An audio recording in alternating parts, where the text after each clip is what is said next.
1. Use heat gun to melt colloid at high temperature.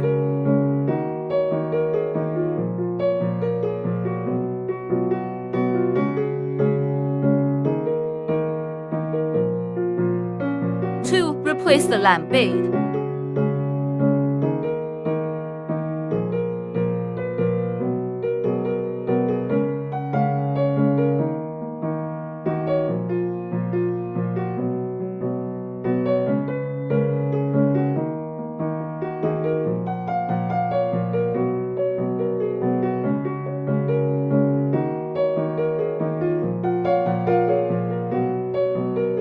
3. Apply glue to repair the surface.